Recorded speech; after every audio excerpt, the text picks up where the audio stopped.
40, livro do profeta maior, livro do profeta Isaías. Isso tudo você vai aprender no seminário.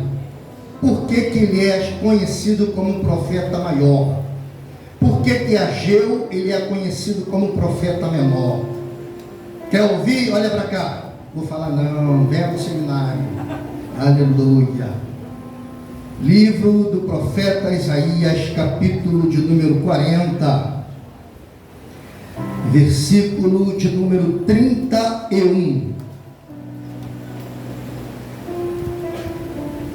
Capítulo 40, versículo de número 31. Amém, irmãos? Diz assim: mas os que esperam no Senhor renovarão as suas forças, subirão com asas como águias, correrão e não se cansarão, caminharão e não se fadigarão. Senhor nosso Deus, nós te adoramos, nós te bendizemos pela tua palavra, porque a tua palavra é santa e eficaz, mais penetrante do que espada de dois gumes, divide alma e espírito, juntas e medulas, e apta para discernir intenções do coração. Senhor, que nesta noite, através da tua palavra, Senhor, eu quero ser o garçom para servir a tua igreja. Queremos ouvir, meu Senhor, os teus oráculos serem revelados nessa noite. Senhor, que a tua igreja saia da tua casa hoje, domingo de ceia, alimentados pela tua palavra, porque a tua palavra é que nos coloca de pé, é que nos coloca, meu Senhor, que nos dá força, e é por meio da tua palavra é que nós vamos chegar até a Nova Jerusalém. Fica conosco, é o que nós choramos e te glorificamos, meu Senhor, em nome de Jesus. E você diz amém, amém e amém. Tome o seu assento. Aleluia. Glória a Jesus. Irmãos, eu folheando a Bíblia esta semana, e já há algum tempo, eu já preguei sobre esse versículo algumas vezes, na época que eu era itinerante, né? Agora eu sou pastor de igreja, e pastor de igreja, as mensagens hoje em dia mudaram. Na época de itinerância, as mensagens eram evangelísticas, as mensagens eram para fazer o povo delirar, as mensagens eram para falar algumas palavras de efeito e fazer o povo até soltar do banco. Hoje não, hoje nós somos pastor de igreja já há 8 anos, e as palavras hoje em dia elas são doutrinárias. Por quê? Por que palavras são doutrinárias? Porque doutrina, ela significa ensino e instrução. E o pastor precisa instruir a igreja. O pastor precisa instruir, ensinar a ovelha. Porque a ovelha por si próprio, segundo nos traz, ela não enxerga muito bem. Por isso que o pastor, ele com a vara, ele fica conduzindo as ovelhas. Vai para cá, para você não cair, vem para cá, está indo para o lado errado. Então o pastor, a função dele é essa, é instruir, é guiar as ovelhas. Então hoje as mensagens são diferentes, são mais doutrinárias, não são mais delirantes como era antes. Mas pois bem, irmãos, quando eu li esse versículo, me chamou a atenção algumas palavras aqui, porque quando eu abro a minha Bíblia no livro de Isaías, todos nós conhecemos o livro de Isaías como um livro messiânico. É conhecido teologicamente como um livro messiânico. Por quê? Porque ele fala do nascimento, fala do nome, fala da ida do Senhor para o Calvário, lá no capítulo 53, quando diz que ele estava indo para o Calvário, não tinha formosura, não tinha aparência, o castigo que nos traz a paz estava sobre os seus ombros, que era a cruz. Então vem falando sobre isso. Então ele fala dos nomes de Jesus, que Ele é maravilhoso, conselheiro, Deus forte, Pai da eternidade e príncipe da paz. Ele fala também que um menino vos nasceu e um filho se vos deu. Fala tudo sobre isso. O livro do profeta Isaías é um livro sublime, irmãos. É um livro que você, se você for comparar com a Bíblia Sagrada, o livro do profeta Isaías, ele tem 66 capítulos, e a Bíblia, ela tem 66 livros. O livro de Isaías, ele se divide em dois, do capítulo 1 ao capítulo 39, e o Antigo Testamento, ele tem 39 livros, e do capítulo 40 ao 66, são 27 capítulos que o livro de Isaías tem, e nos refere aos 27 livros do Novo Testamento. Então o livro de Isaías, ele pega do Antigo até o Novo Testamento. Isso significa que o Senhor, ele é o princípio, ele é o meio e ele é o fim de tudo. Aleluia! E quando eu olho esse versículo de número 31 do capítulo 40 do livro do profeta Isaías, porque o profeta Isaías, na realidade, na época, ele não era nem profeta. Lá no início, ele era conselheiro do rei. Se você conhecer, estudar a biografia do profeta Isaías, ele era conselheiro do rei. Até que um dia, o Senhor chamou ele para a obra. Porque, irmãos, Deus não chamou ninguém para ficar sentado. Talvez você pense aí, pastor, mas eu não estou hoje, até hoje eu não estou fazendo nada na igreja, na casa do Senhor. Ei, irmãos, o Senhor não te chamou somente para fazer aqui dentro, o Senhor te chamou para o ID. O ID, seja onde você estiver, tem um panfleto, diz que Jesus ama, que Jesus quer salvar, que Jesus quer batizar com o Espírito Santo e levar para o céu. O importante é você falar do amor de Cristo, porque Deus, Ele amou o mundo de tal maneira que deu seu Filho unigênito para todo aquele que nele crê não pereça, mas tenha a vida eterna. Esse é o cabeçalho da Bíblia e todo crente conhece esse versículo. E é para isso que o Senhor nos chamou. E assim o Senhor chamou Isaías. No capítulo 6, o Senhor chama Isaías, e quando chama Isaías tem uma visão transcendental. Tem uma visão de serafins que estava sobre o trono. Cada um tinha 6 asas. Com 2 cobriam seu rosto, com 2 cobriam seus pés e com 2 voavam. O interessante é que ele não está como vocês estão aqui hoje. Eles estavam assim: santo, santo, santo, santo, santo, santo é o Senhor dos exércitos, e toda a terra está cheia da sua glória. Ele sabia quem eles adoravam, e o seu cetro e chuteiro estava cheio de fumaça. Por isso que nós cantamos aqui, no Santo dos Santos, aleluia, onde a fumaça de Deus está, a glória de Deus está. É no Santo dos Santos que a glória do Senhor, ela vai se esvaindo no meio da igreja.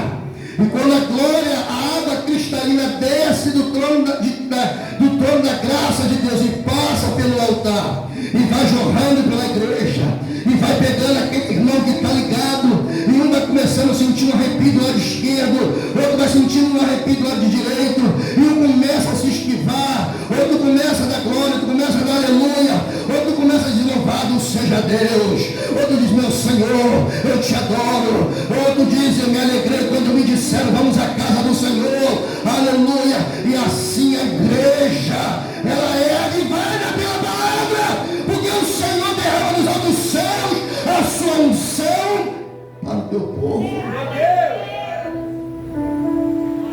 Isaías tem aquela visão transcendental. Ele diz: Senhor, sou homem de lábios impuros e habito no meio de um povo de impuros lábios. O Senhor conhece a tua fraqueza. O Senhor conhece a tua fraqueza. E nessa noite, de repente, você está se achando aquela pessoa que não é digna nem de estar aqui dentro da igreja. Mas eu digo uma coisa para você: o inimigo, ele pode jogar até na sua cara. Ele pode dizer para você, como disse para Martinho Lutero: aqui estão os teus pecados. Você pecou isso, você pecou aquilo, você pecou aquilo. Mas no final, Martinho Lutero diz assim: ó, agora escreve aí uma coisa que você esqueceu. E ele o quê? O sangue de Jesus Cristo me purifica de todo pecado.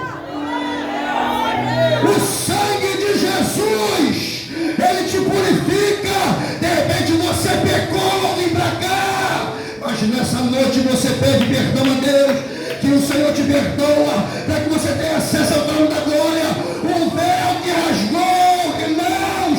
Hoje você não precisa de um sumo sacerdote para entrar no lugar santo dos santos, para interceder por você. Você mesmo pode dobrar o seu joelho e orar ao Senhor e dizer: Senhor, eu sou pecador, me perdoa. Agora olhe para cá, uma coisa que eu vou falar para você. Dá uma rajada de glória aí, que eu estou com a garganta seca.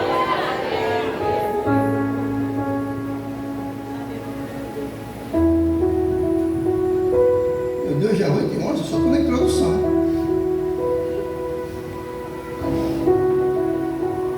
O véu se rasgou de alto a baixo. Olhe para cá, preste atenção nessa revelação. O véu rasgou de alto a baixo. No passado aqui era o lugar santo dos santos. No passado isso aqui era o altar onde estava a arca da aliança. Hoje isso aqui não é o altar, é púlpito. O altar é aqui, ó. O altar é o teu coração. No passado havia uma tapeçaria aqui que pesava 1 tonelada e era da largura de um palmo. Aí sabe o que o Senhor fez quando ele ressuscitou? Ninguém tinha acesso lá. Todos os sacerdotes podiam vir até aqui.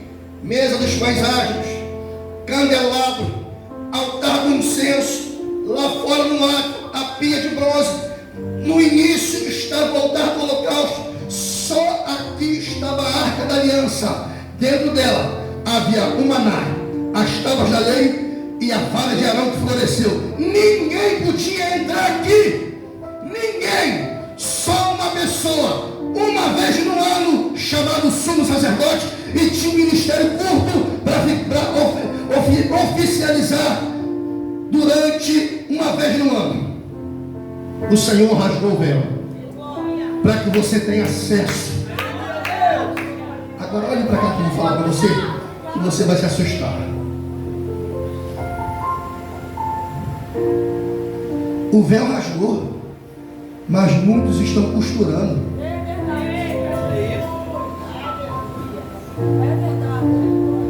Estão perdendo a ligação com o céu e estão costurando o véu.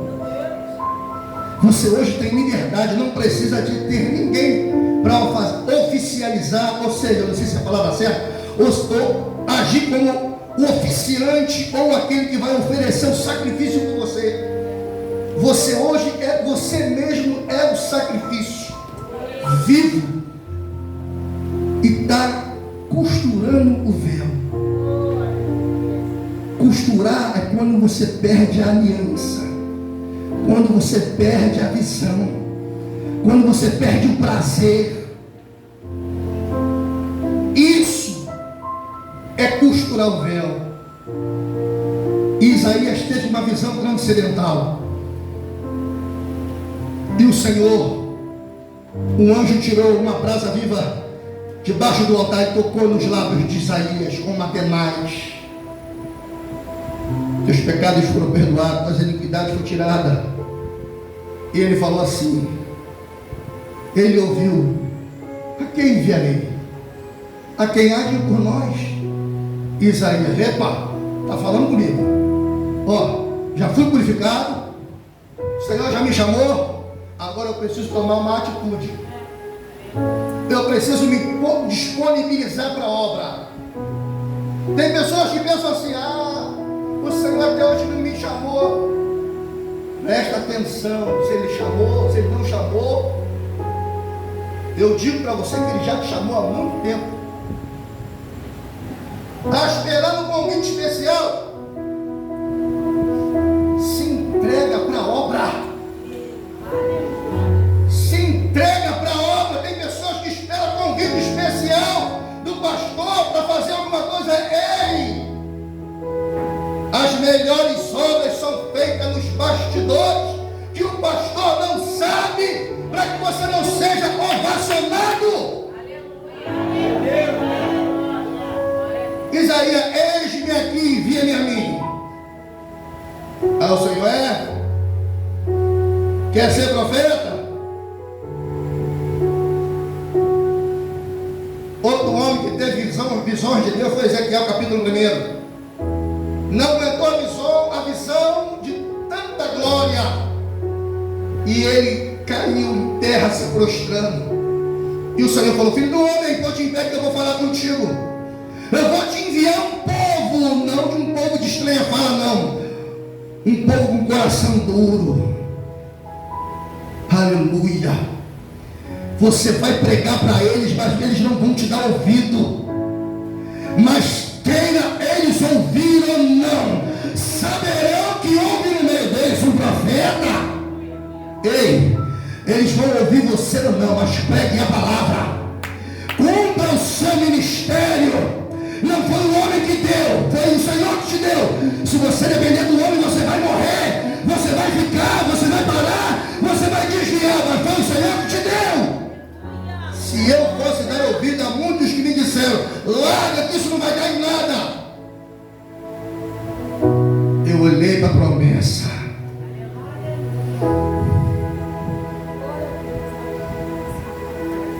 Vamos entrar agora na aplicação depois dessa pequena introdução.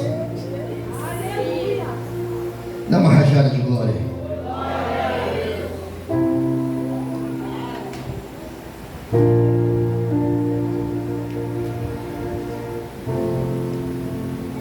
É o último versículo do capítulo 40.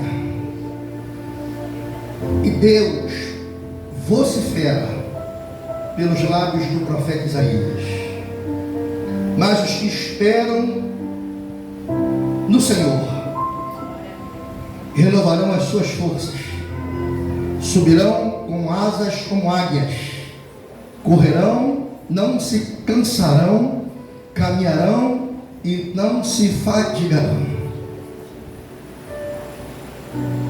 Nós temos aqui uma professora. Se eu estiver errado, depois a senhora me corrige em particular. Vou dar mole. Lendo esse versículo, eu descobri que tem 8 verbos aqui. 8 verbos. Eu estudei um pouco, irmãos. E eu, lendo esse versículo, eu descobri que há 8 verbos. Esperam, renovarão forças, subirão, correrão, cansarão, caminharão, fadigarão. 8 verbos. Se não me falha a memória. Segundo o meu entendimento, com 8 verbos, há um mistério entre esses 8 aqui. Porque o número 8 na Bíblia, ele é conhecido como o recomeço. 8 pessoas se salvaram do dilúvio. Elias falou assim: sobe lá uma vez e vê se há algum sinal. O rapaz foi lá e não viu nada. E Elias falou para ele assim: sobe lá 7 vezes. 7 mais 1, 8. Número do recomeço. O número 8 na Bíblia é o número do recomeço. O Senhor estava querendo dizer para o povo que do capítulo 1 ao capítulo 39 do livro do profeta Isaías, Deus estava tratando com Israel, que Israel estava desviado. Do capítulo 40 ao 66, o Senhor estava querendo dizer para ele: olha, eu quero fazer novas coisas. Tudo que passou, passou. Eu quero trazer de novo, renovar tuas forças.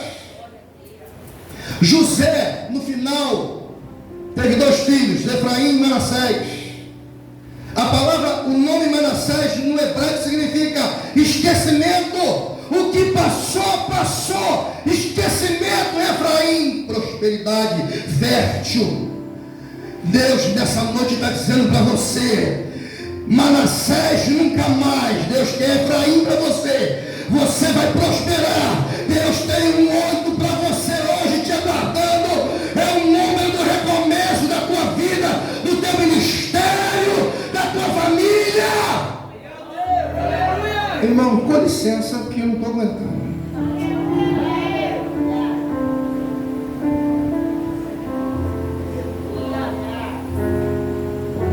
Eu aqui quero ficar na ética, mas a ética vai ficar para a semana que vem, quando chegar o frio.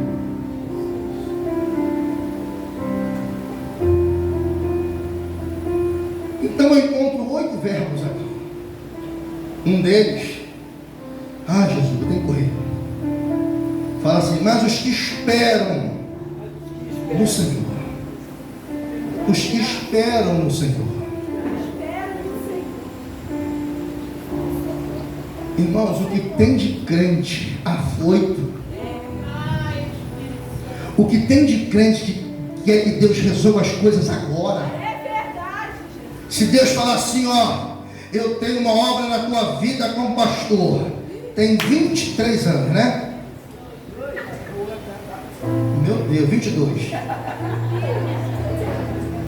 Aí amanhã, ou daqui a 6 meses, ele já se sente lá.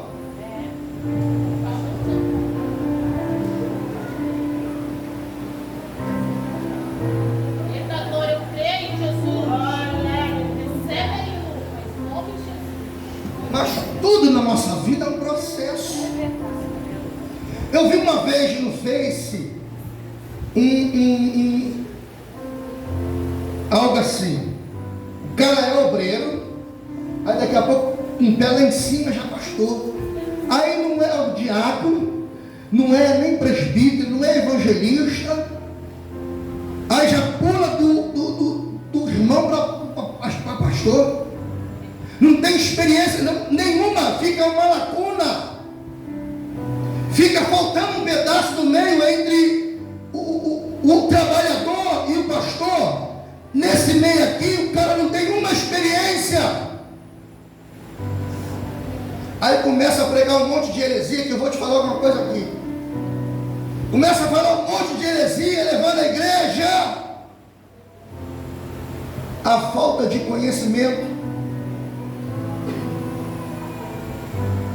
E quando fala de espera, o Salmo 42 diz assim: porque estás abatida, ó minha alma, porque perturba em mim, espera em Deus, e eu louvarei.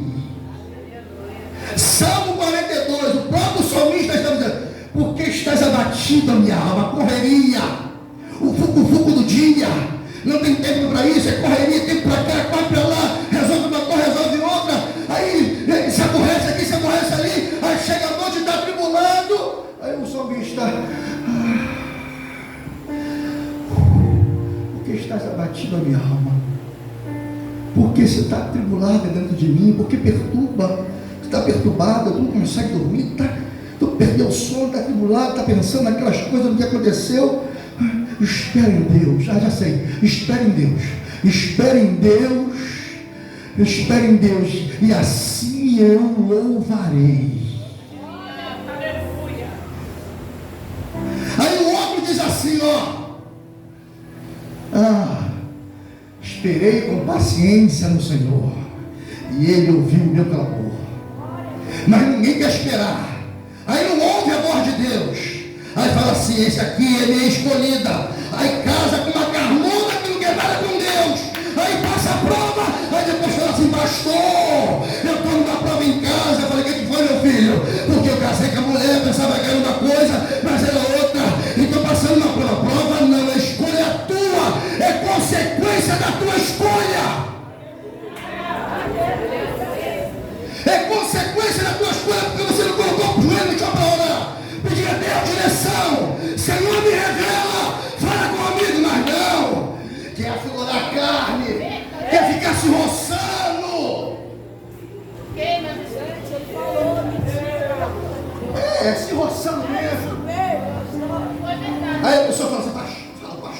trouxe você no culto, falei mesmo, porque lá fora você não fala nem isso, fala coisa pior. É verdade também.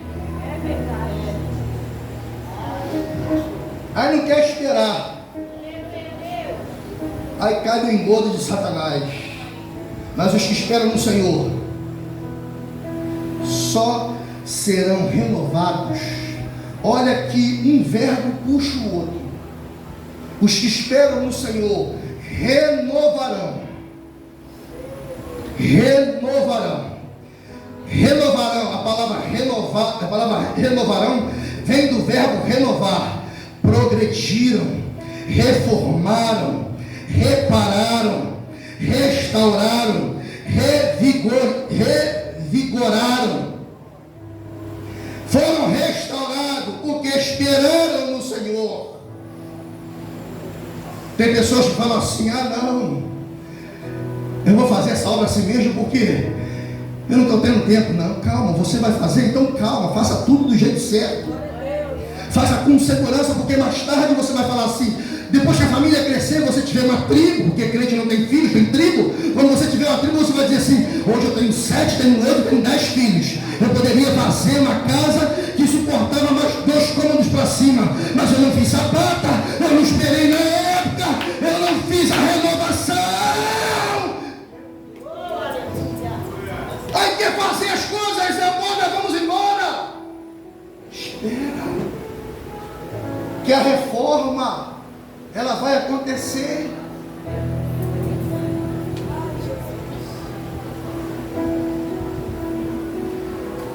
Renovarão as suas forças. Um verbo puxa o outro. Tem gente que só vive fraco, porque não esperam, não são renovados e não tem força. Tem força para nada. Irmão, vamos virar um concreto na igreja. O primeiro a chegar aqui é o irmão Carlos. Cadê ele? Está aí hoje? Está trabalhando. Irmão, pensa num coroa-braço. É? Tu olha para ele, canelinha assim, ó. Magrinho. Vai sair alguma coisa daí? Gente, olha, aquele homem começou a pegar na enxada. Vai, pastor João. Gente, o que fizemos aqui, do corredor até o portão, levou quase o dia todo, não foi? O que nós fizemos aqui, não levou 2 horas. Estava o irmão Carlos, Daniel, o marido da Michelle também, pastor Gilvão era o chefe da obra. Aí, o engenheiro jogou. Aí jogaram um saco de cimento em cima do outro cimento. Aí o cimento fez assim, ó. Aí sujou ele. Aí sim, trabalhou na obra.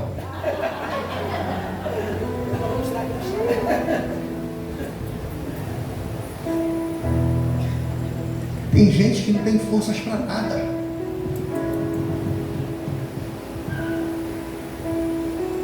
Agora o que eu vou falar aqui, eu quero que você preste atenção.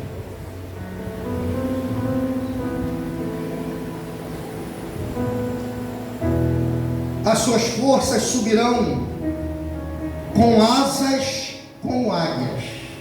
Dá uma rajada de glória aí que eu vou te explicar isso aqui.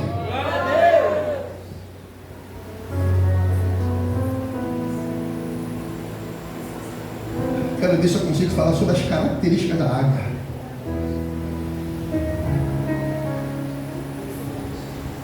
O tema da mensagem hoje, eu deixei para falar agora. Você é águia ou você é pardal?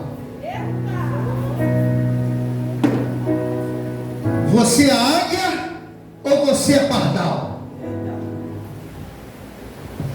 Observe que Isaías, ele relata assim, ó: subirão com asas como águias. Eu estudando isso aqui, e foi comentado algumas coisas na sala de aula, por isso que é bom um seminário, que a gente aprende detalhes como esse. E quando fala assim, com asas como águias, Quem estudou um pouco vai entender o que eu vou falar aqui, a palavra que eu vou falar. Quem sabe o que é símiles?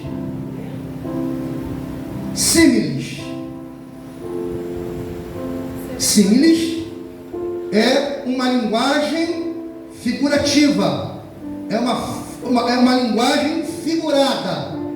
Símiles é uma linguagem figurada. Símiles é o seguinte: símiles, você pega uma coisa espiritual, explica uma coisa espiritual, trazendo ela para o carnal. Isso é símiles.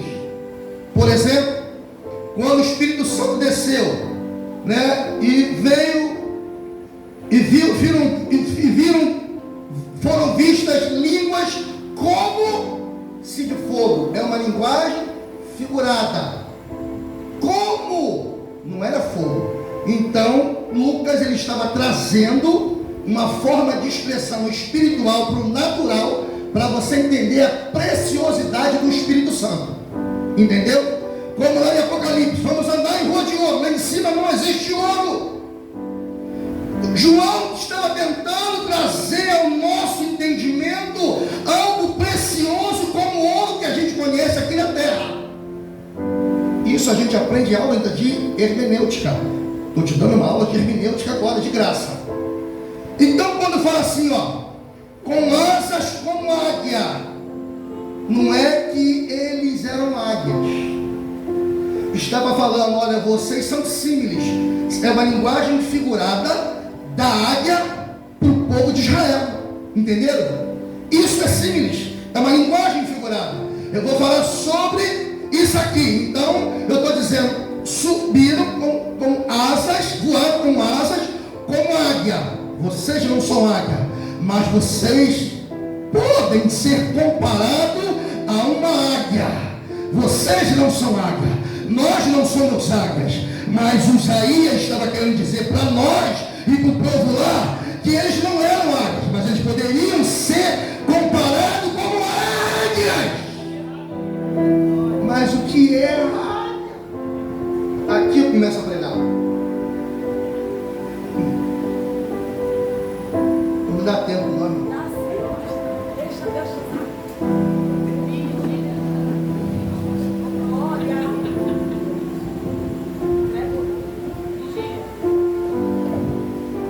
O que é a águia? A águia, existem várias espécies de águia. Várias espécies dela. A águia, ela sobrevive, pelo que nós pesquisamos, ela vive entre 80 até 70, 80, no máximo 90 anos. No máximo 90 anos. E a águia, quando ela está nova, ela caça. E uma das características da águia que nós precisamos ter, por isso que nós lemos aqui como águias símiles, linguagem figurativa. Uma das características da águia é que ela tem visão. Ela consegue enxergar a presa a 3 quilômetros de distância. A visão da águia, ela é aguçada. E detalhe, quando ela sai dos altos céus do penhasco, direção à presa, ela não erra a captura da presa. Ela dá, vamos dizer assim, ela dá o tiro certo. Quando ela desce, ela já desce com as suas unhas, que são, as unhas, elas são tipo uma tesoura, que quando ela pega o animal, ou aquilo que ela quer pegar, se ela não tiver cuidado, ela corta, ela consegue cortar a sua presa. E uma das coisas que nós aprendemos com a águia é que ela tem visão, e é isso que nós precisamos ter dentro da obra do Senhor. O que o Senhor quer falar? Simples. tínhamos condições. Mas a visão que o Senhor nos deu, conseguimos fechar contrato com o terreno. Aos nossos bolsos, que nós, quando vamos ofertar, damos aquela nota de R$2, está amassada. Mas essa amassada está com raiva. Essa nota, ela serviu para pagar a prestação. Isso é visão. Visão não é aquilo que eu vejo e não é aquilo que eu espero do meu irmão que ele pode fazer por mim. A visão é aquilo, irmãos, como diz Hebreus, aleluia, a fé é o firme fundamento das coisas que se esperam e a prova das coisas que não se veem. Você não está vendo a vitória, mas você profetiza, você crê, você tem visão que algo vai acontecer. Uma das coisas da águia é a visão que ela tem, e isso é comprovado cientificamente. Não dá tempo, eu vou falar do final da águia. Quando a águia, ela atinge 40 anos, quando ela atinge 40 anos, ela já está, segundo a ciência, ela já está, ou melhor, segundo nos traz o documentário, ela já está pesada, ela já está fraca, ela já está ficando velha. Como que ela se renova? É o versículo que nós lemos aqui. Como que ela se renova? Ela corre, não se cansa, caminha e não se fadiga. Como isso acontece? Ela vai para o mais alto do penhasco, e quando chega no penhasco, o bico dela, que já está torto, ela começa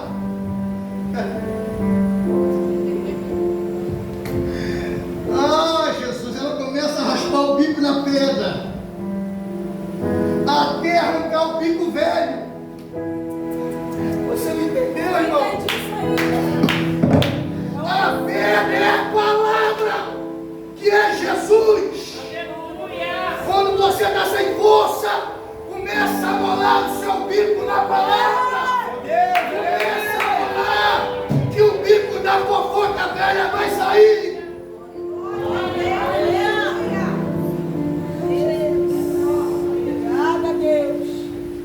A águia tem duas coisas.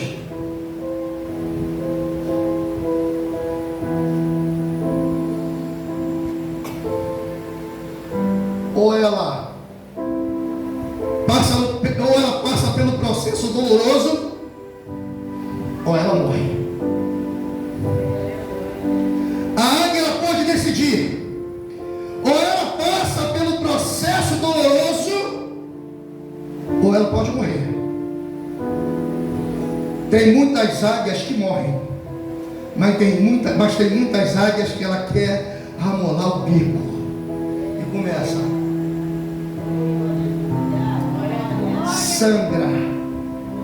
começa a sangrar até que o bico sai. Depois que o bico sai, ela passa um tempo ali, é o período dela do casulo. Você sabe o que é isso? É o período que você está na caverna. É o período que você fala: Senhor, eu preciso do Senhor ser renovado, porque eu não aguento mais. As lutas são grandes, eu vou parar. É o teu momento de casulo. É o teu momento de caverna, como Elias ficou, amolando o seu bico.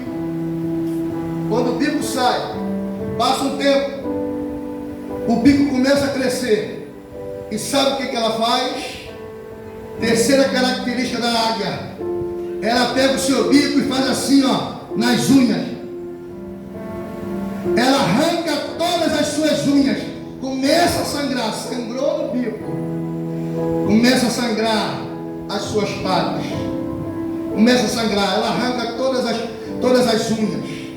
Isso significa para nós que tem coisas que nós colocamos as mãos em que Deus não se agradou. É preciso que você, aleluia, arranque isso da mão, para que o Senhor venha fazer aquilo que Ele falou. E porão as mãos sobre os enfermos e eles serão curadas. Aleluia, são mãos santas, não são mãos sangrentas. O Davi queria construir o templo, mas o Senhor falou para ele: eu vejo sangue nas tuas mãos e você não vai construir o templo, porque há sangue nas tuas mãos. Ei, às vezes você não participou, mas você colaborou. Está na hora de você purificar suas mãos.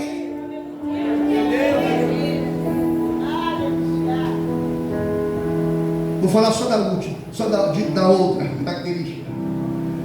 Depois que o bico cresce, as unhas crescem, isso leva tempo.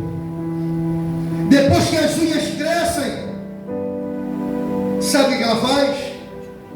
A sua plumagem está pesada, porque é antiga, e ela começa a fazer assim, ó, com o bico.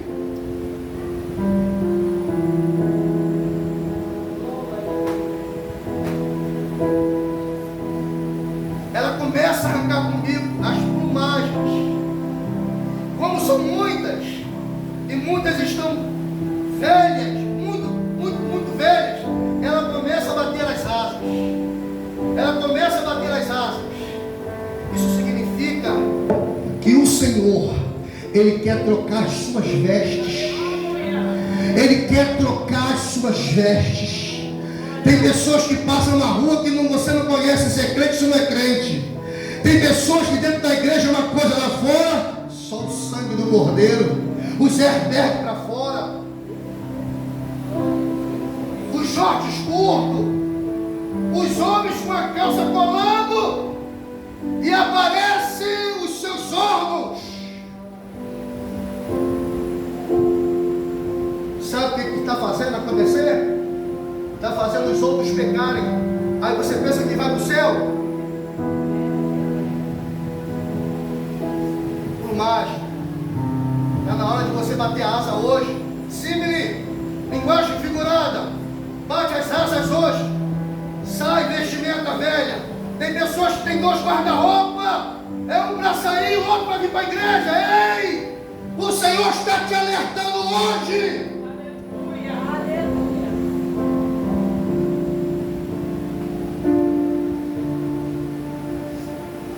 Depois que ela passa por esse